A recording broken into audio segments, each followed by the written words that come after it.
Well, welcome back, Wolfpack. Verlis here, and today's video is going to be about how the Pokemon Company can slow down or stop hacking. But before we get into that, I found something very interesting on the Pokemon Global Link. So they did update with the players banned for unauthorized data modification, thus bringing our total players to over 13,000 banned in Pokemon Sun and Moon. That is an insane amount. And unfortunately, it is still the minority of cheaters. But when I scroll down to the bottom, look at this. We encourage all players to follow the instructions in the manual that came with their game in order to protect their save game data and the Pokemon they have raised. Thank you for supporting and understanding.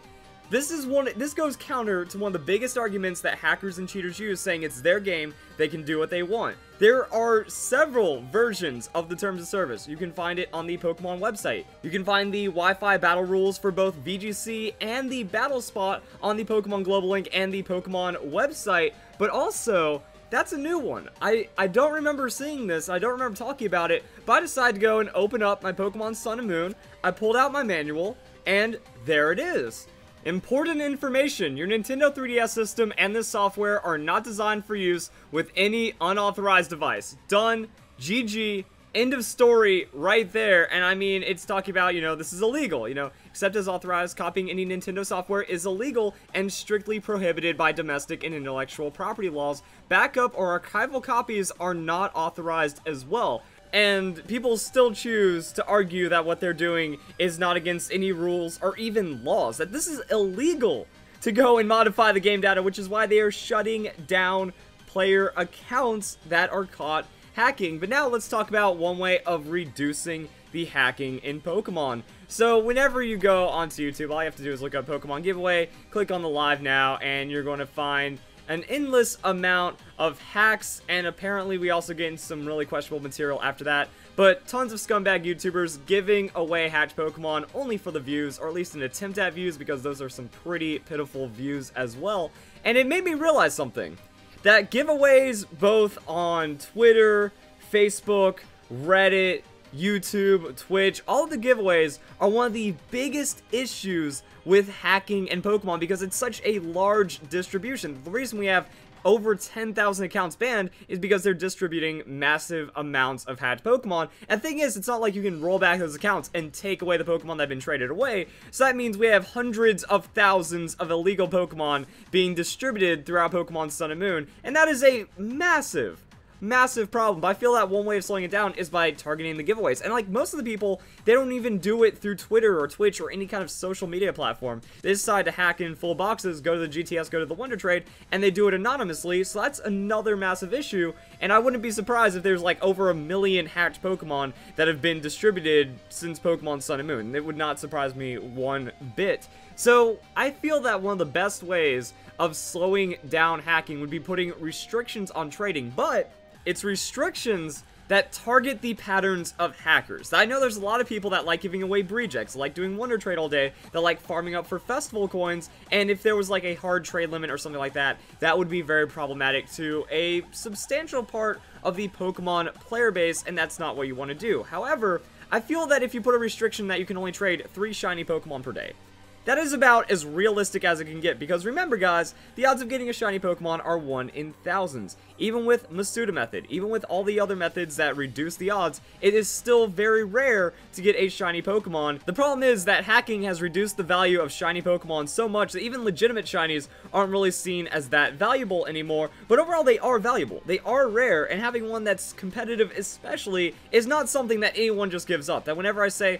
oh, I got this hacked Pokemon off the Wonder Trade, people say, how do you know it's hacked? It could be legit. No one's going to give away a legit 6IV shiny Pokemon or anything on those lines because it's just too valuable. And that's the problem with hacking, that people don't think that these Pokemon are valuable anymore. So maybe 0.001% of the player base, or some absurdly small number, is shiny hunting all day, every day, getting 1 shiny every 2 hours and then immediately trading it onto the GTS.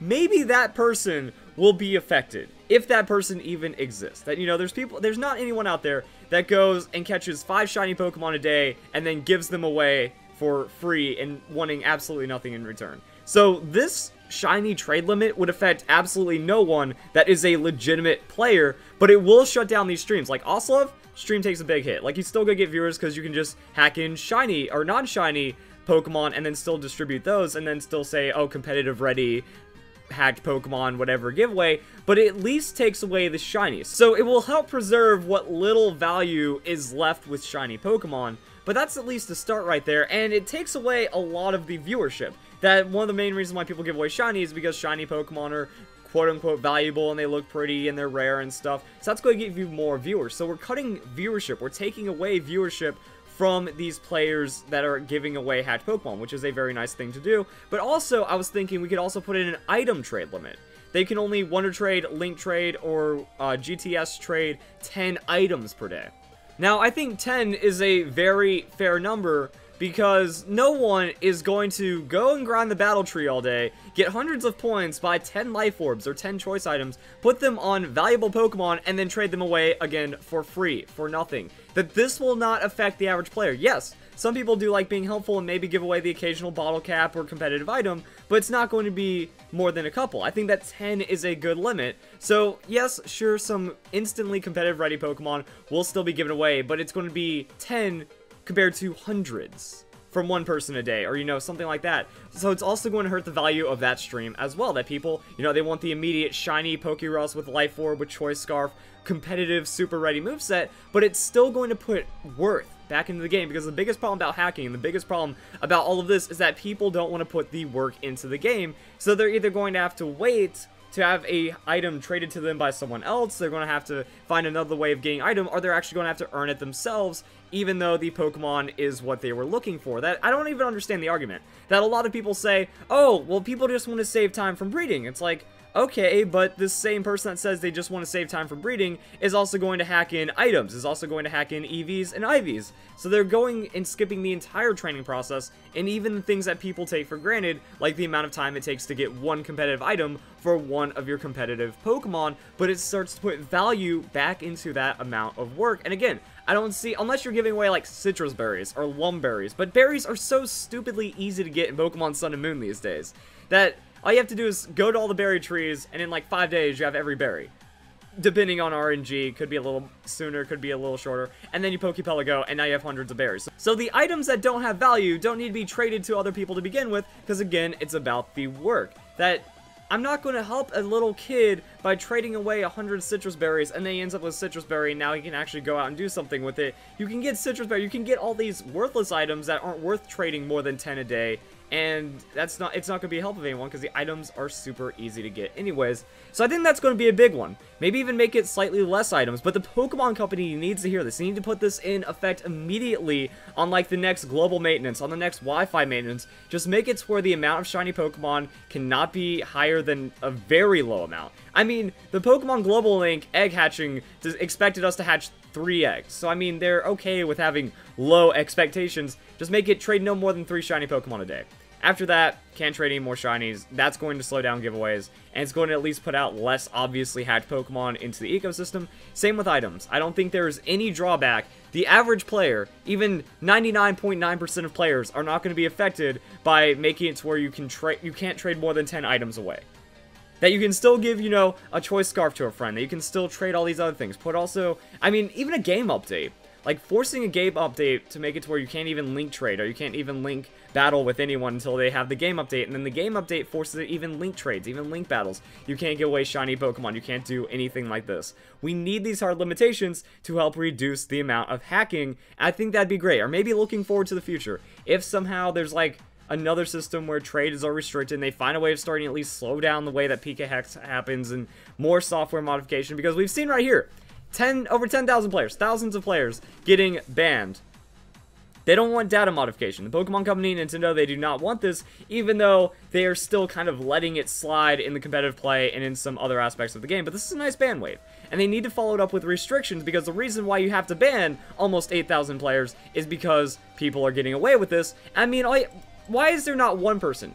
All it takes is like one person from the Pokemon Company to go and just YouTube this, look at all the streams, go on Twitch, go on Twitter, find out how to get into the Facebook groups, you know, all they have to do is check this out, and then you can find the Pokemon, you can find the trainer's name, you can see the Pokemon they've trained, and then you just ban their account. it shouldn't be that difficult. You try to update it to where you can track shiny Pokemon easier. I'd imagine that the Pokemon Global Link and the Pokemon Company should have an idea of where the shiny Pokemon are going and how many shinies are being traded, so you can just shut that down, because again, it's not common.